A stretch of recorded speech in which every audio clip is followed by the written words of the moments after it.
Olá, boa noite a você. Seja bem-vindo a mais uma edição do Jornal da Justiça.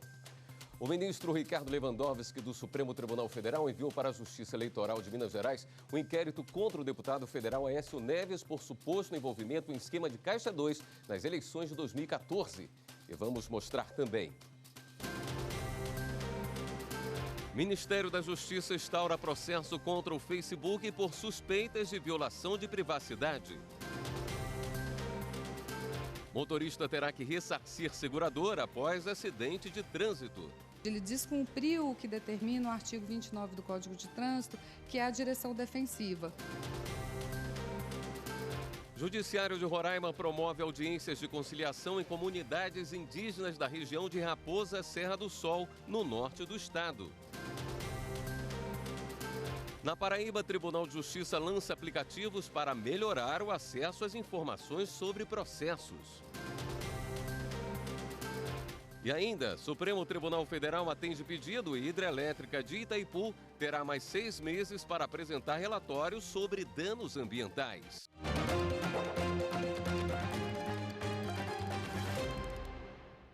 O ministro Ricardo Lewandowski, do Supremo Tribunal Federal, enviou para a Justiça Eleitoral de Minas Gerais um inquérito que investiga o deputado federal Aécio Neves, do PSDB, por Caixa 2. Repórter Daiane Garcês tem os detalhes para a gente. Oi, Daiane, boa noite.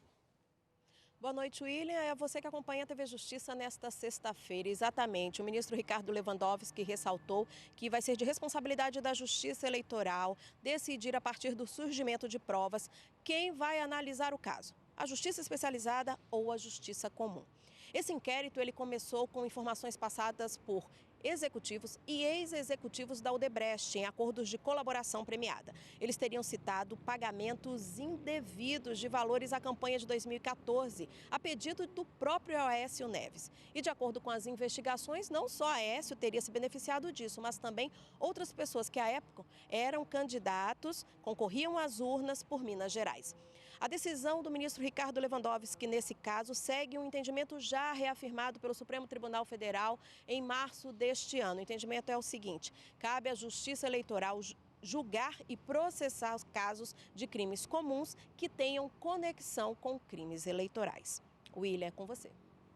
Obrigado pelas suas informações, Daiane. Foi suspenso por mais 180 dias o processo que discute danos ambientais provocados pela Hidrelétrica de Itaipu. A decisão do ministro Marco Aurélio, do Supremo Tribunal Federal. Na ação, Itaipu alegou que não há como indicar precisamente o tempo necessário para a inclusão das negociações com o Paraguai sobre o protocolo de gestão ambiental. Segundo o Ministério Público Federal, a Itaipu Binacional teria causado danos irreparáveis ao meio ambiente ao rebaixar o nível do reservatório da usina e utilizar agrotóxicos na vegetação do Rio Paraná. Para o ministro Marco Aurélio, como um prazo estendido, será preservada a prestação jurisdicional e o princípio da solução pacífica dos conflitos nas relações internacionais. Sentenças de ações coletivas deverão ser publicadas na internet. A determinação do Superior Tribunal de Justiça. Uma associação ajuizou ação coletiva de consumo contra a Rodobens Consórcio Limitada para que a empresa devolvesse os valores a consorciados que desistiram do negócio. A empresa foi condenada e o juiz de primeiro grau determinou que a sentença fosse publicada em jornais impressos de todas as capitais do país e também na internet.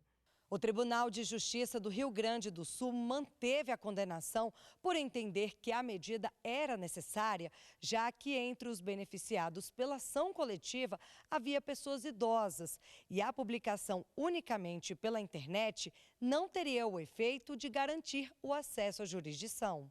A empresa de consórcio recorreu ao STJ para que a divulgação da sentença fosse feita apenas pela internet e o pedido foi aceito. Para a relatora do recurso especial, ministra Nancy Andrighi, a conclusão do Tribunal Estadual não está de acordo com a jurisprudência do STJ desde a vigência do novo CPC em 2015.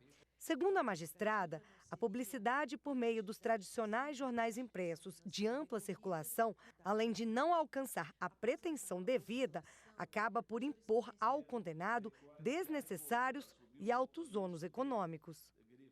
A Secretaria Nacional do Consumidor do Ministério da Justiça e Segurança Pública instaurou um novo processo contra o Facebook por suspeitas de violação de privacidade. Acompanhe.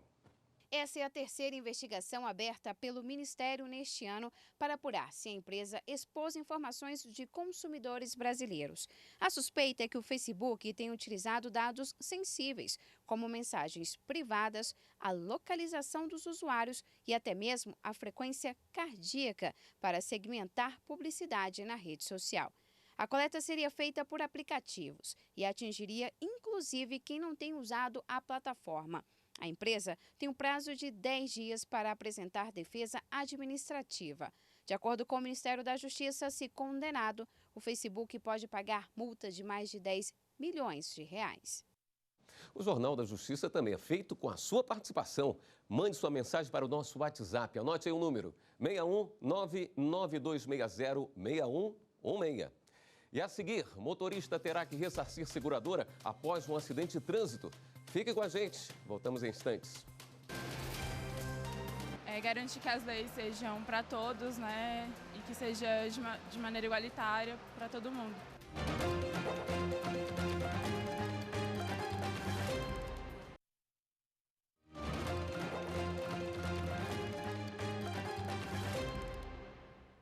Os ministros do Supremo Tribunal Federal derrubaram uma lei do Distrito Federal que proibia a inscrição de mutuários do Sistema Financeiro de Habitação no cadastro de inadimplentes.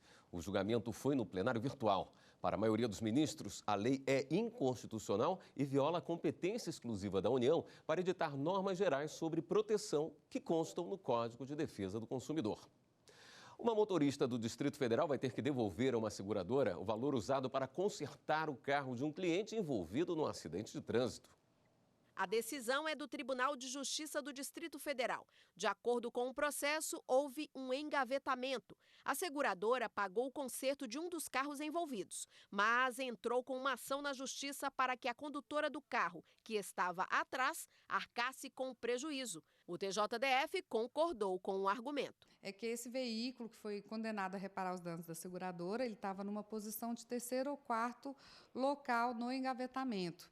E por isso ele foi condenado a reparar os danos da traseira do veículo e frontal. Por quê? Porque o juiz, em sentença, considerou que ele não manteve a distância correta do veículo da frente. Ou seja, ele descumpriu o que determina o artigo 29 do Código de Trânsito, que é a direção defensiva. O Código de Trânsito não estipula qual deve ser a distância entre um veículo e outro. Isso porque há vários fatores, como as condições da via, o tipo do asfalto, o tempo. Em época de chuva, por exemplo, o melhor é ficar mais longe. Não há também multa para quem cola no outro. Assim, o que deve haver é o bom senso para garantir uma direção defensiva e um trânsito seguro. Uma formulazinha, ela é muito simples para evitar, inclusive, qualquer tipo, né? Podemos arriscar em dizer que é qualquer tipo. Se eu diminuir a velocidade e aumentar a distância do veículo que vai à frente, dificilmente eu me envolvo nesse tipo de ocorrência. Advogados do Distrito Federal estão proibidos de usar redes sociais para conseguir clientes. Sobre esse assunto, para conversar sobre esse assunto, a gente recebe o presidente do Tribunal de Ética e Disciplina da OAB-DF, doutor Antônio Alberto do Vale Cerqueira. Doutor Antônio, boa noite, muito obrigado por estar aqui no Jornal da Justiça. Eu que agradeço. É impressão minha, ou já havia uma orientação nesse sentido de que advogados não podem fazer publicidade? Na verdade, o Tribunal de Ética do Distrito Federal, da OAB, ele fez apenas e tão somente ratificar um provimento que é do ano 2000 do Conselho Federal do OAB, o provimento número 94, assim como o Código de Ética e Disciplina dos Advogados, que é de 2015. Essas duas normas, elas vedam que o advogado faça uso de publicidade para angariar a clientela. Então, a resposta que o Tribunal de Ética ontem deu a uma consulta realizada, duas consultas realizadas por advogados, ela veio no sentido de ratificar esse entendimento do Conselho Federal. O que o plenário considerou para chegar a essa conclusão? Bom, o Tribunal de Ética e Disciplina, nós temos recebido diariamente cerca de 50 ou às vezes até mais reclamações pelas nossas mídias sociais, de advogados insatisfeitos com o uso exorbitante, exagerado e indevido das mídias sociais, especialmente Instagram, WhatsApp e Facebook. Então, o tribunal não poderia mais ficar silente e inerte diante dessas injustiças, dessa concorrência desleal que os advogados estão sofrendo. Imagino que não tenha sido uma unanimidade, teve alguma reação contrária? Eu acho que houve uma falta de entendimento da comunidade dos advogados de Brasília, no sentido de que essa ratificação desse entendimento, ela não veio proibir os usos das redes sociais. O que está liberado? O advogado que usa as redes sociais normalmente, com bom senso, que lá expõe um pensamento, que expõe uma ideia, que às vezes dá uma entrevista, esse advogado ele está agindo corretamente, porque ele está agindo com moderação.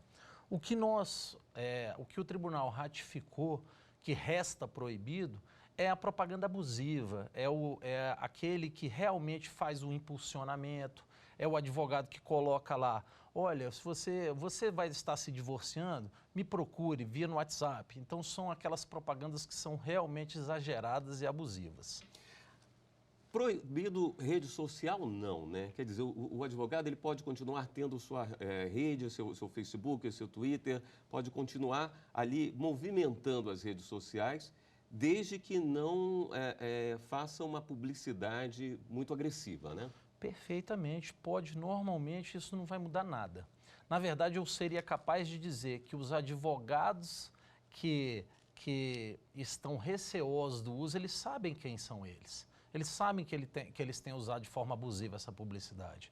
Agora, é muito importante frisar para a comunidade de advogados do Distrito Federal que a posição do Tribunal de Ética, ela não visa perseguir o advogado que tem feito o uso de sua rede social com bom senso, com parcimônia e com a discrição exatamente aquela que vem denominada dentro das nossas condutas da ética profissional, no Código de Ética e no provimento. Esse advogado, o Tribunal de Ética fica orgulhoso de atender e não tem por que, de forma alguma, entendê-lo como agindo contrário às normas de regência da ética. Muito bem. Doutor Antônio, obrigado por estar aqui, pelos seus esclarecimentos a toda a classe que acompanha o Jornal da Justiça. Nós é que agradecemos. Muito obrigado. A gente fala agora de uma decisão do Tribunal Regional Federal da Primeira Região. A Corte manteve a condenação de um funcionário da Caixa Econômica por fraude em operações de empréstimo. O caso foi analisado pela terceira turma do TRF1, que confirmou a condenação de um empregado da Caixa Econômica Federal a 2 anos e 15 dias de prisão. O acusado usava o nome de outras pessoas, como o de sua empregada doméstica e de uma prima, para obter empréstimos fraudulentos. Ele se utilizava da senha de um colega de trabalho para fazer essas operações. Além da condenação pelo TRF1, ele foi suspenso pela Caixa Econômica Federal por 30 dias. Na apelação, o Ministério Público defendeu a perda do cargo do acusado, mas a relatora, a desembargadora Mônica Cifuentes, entendeu que o baixo valor do prejuízo causado, pouco mais de R$ 8.500, e o ressarcimento integral do dinheiro feito antes do recebimento da denúncia justificam a aplicação do princípio da proporcionalidade. Nesse caso, não cabe condenação referente à perda da função pública. Em instantes, Justiça de Roraima promove audiências de conciliação nas comunidades indígenas localizadas em Raposa Serra do Sol, no norte do estado. É daqui a pouco. Voltamos já. O acesso à possibilidade de liberdade mesmo e de que as coisas sejam equilibradas e justas.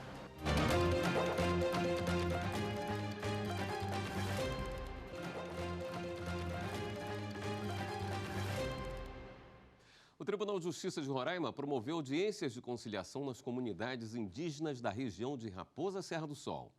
O Tribunal de Justiça de Roraima está promovendo o mês da conciliação em todo o estado, o Concilia Roraima.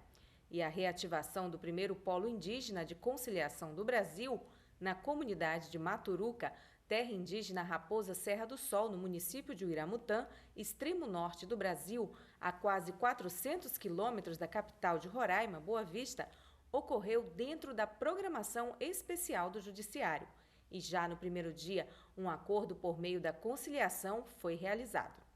O presidente do Tribunal de Justiça, desembargador Mozarildo Cavalcante, destaca a missão do Judiciário em promover a paz social, levando a justiça para todo o Estado, com respeito às populações. Respeito à cultura, respeito às tradições, respeito à independência. A chave desse projeto é essa. Os conflitos podem ser solucionados de forma consensual e respeitando a cultura local.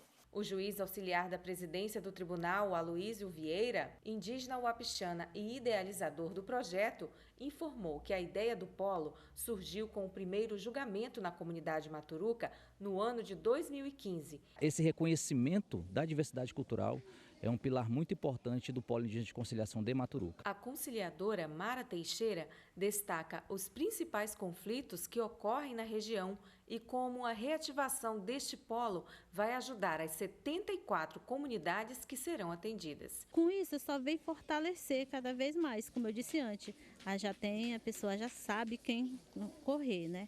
E aí a gente não só utiliza, é respeitando também a convivência, que a gente ali já mora próximo, já sabe como fazer a contextualização da vida social da pessoa envolvida, né? Além da reabertura dos diálogos e capacitações, o Tribunal de Justiça de Roraima ainda doou um veículo para que os conciliadores possam promover acordos em toda a região. O tribunal tem como missão solucionar conflitos. E quando consegue solucionar conflitos de forma consensual, na grande maioria das vezes a solução é definitiva. Quer dizer, não há um retorno das ações. Então isso aí coincide com a missão do tribunal de buscar pacificar a sociedade, buscar trazer uma paz social mais duradoura.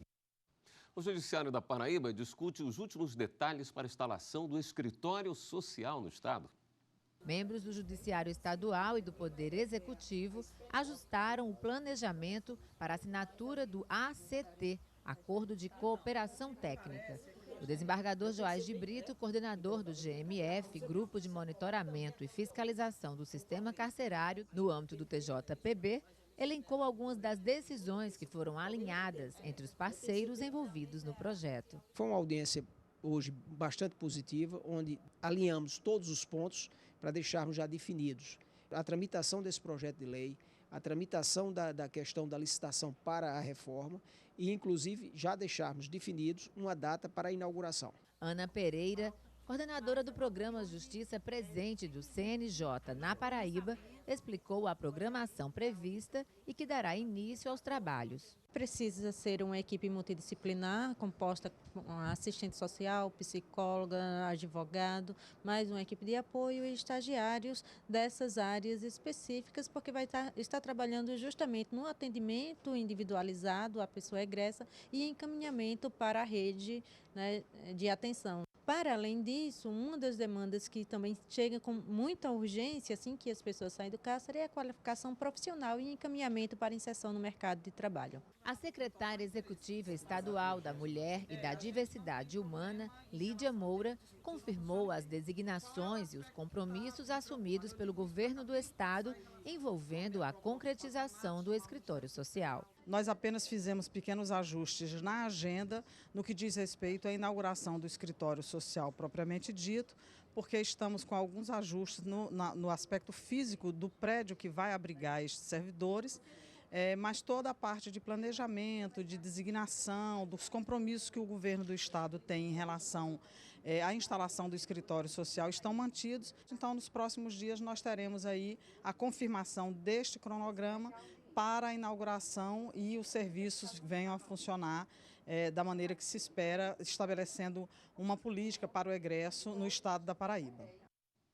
Ainda na Paraíba, o Tribunal de Justiça do Estado lançou novos aplicativos para facilitar o acesso às informações sobre os processos em andamento na Corte. O Tribunal de Justiça da Paraíba lançou novos aplicativos de consulta processual para dispositivos móveis.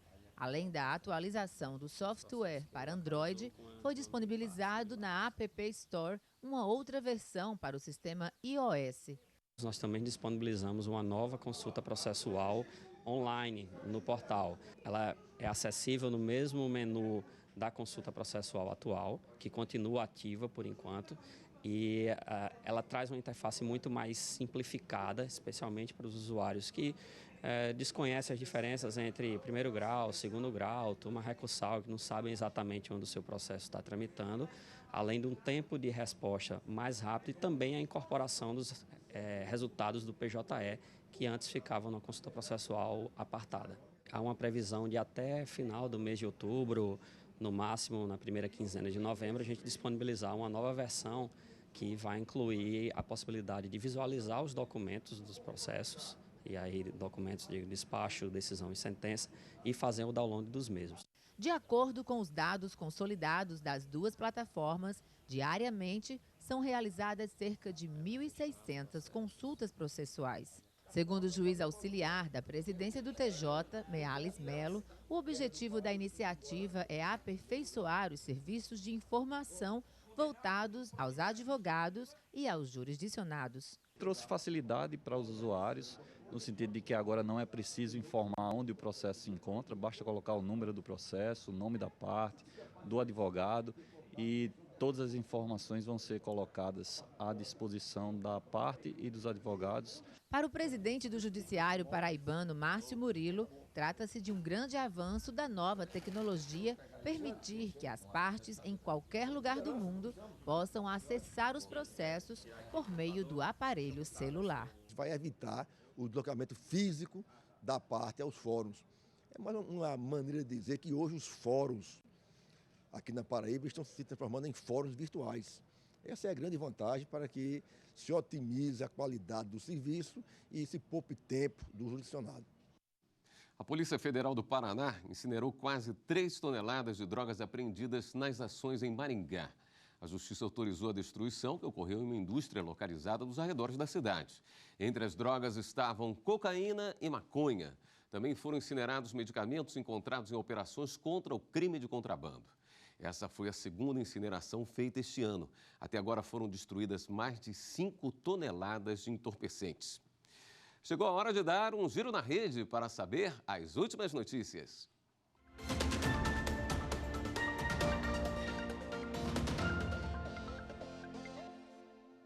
Vamos até a redação do Jornal da Justiça falar com a repórter Carla Lucena, que tem as informações.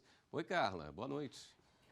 Oi, William, boa noite para você, boa noite a todos que nos acompanham no Jornal da Justiça. Vamos então ao giro de hoje. Olha só, o Ministério Público Federal entrou com uma nova ação contra a União, pedindo que a Justiça obrigue o governo federal a acionar em 24 horas o Plano Nacional de Contingência para tratar do derramamento de óleo na costa do Nordeste. Criado em 2013, esse plano, quando acionado, todas as instâncias envolvidas devem se mobilizar. O pedido do Ministério Público Federal abrange todos os estados da região e ainda pede multa diária de R$ 1 milhão em caso de descumprimento. Em um julgamento no plenário virtual do Supremo, os ministros validaram a regra do Estatuto de Metrópole que prevê elaboração de plano de desenvolvimento urbano integrado.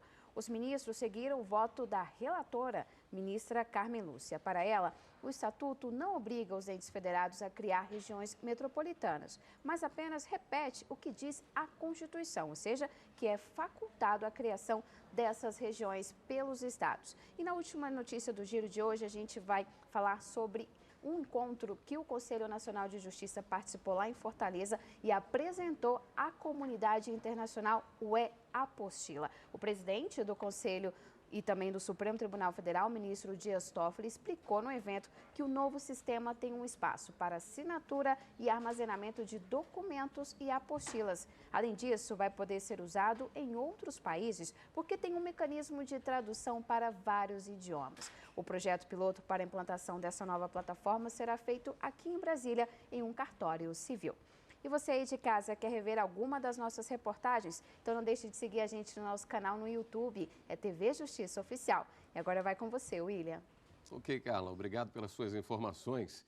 E antes de encerrar, quero registrar a participação do nosso telespectador Ademir de Viçosa, Minas Gerais. Ele mandou um abraço para toda a nossa equipe. Ademir, obrigado pelo seu prestígio, viu? Quem também participou foi o Fernando Gregório da Silva, de Dona Ema, em Santa Catarina. Ele é estudante de Direito e disse que aprende muito com os nossos programas. Fernando, Muito obrigado pela sua mensagem. E você pode fazer como o Fernando e como o Ademir. Mande um WhatsApp para a gente. Anote aí o número 61992606116. Uma ótima noite para você e um excelente fim de semana.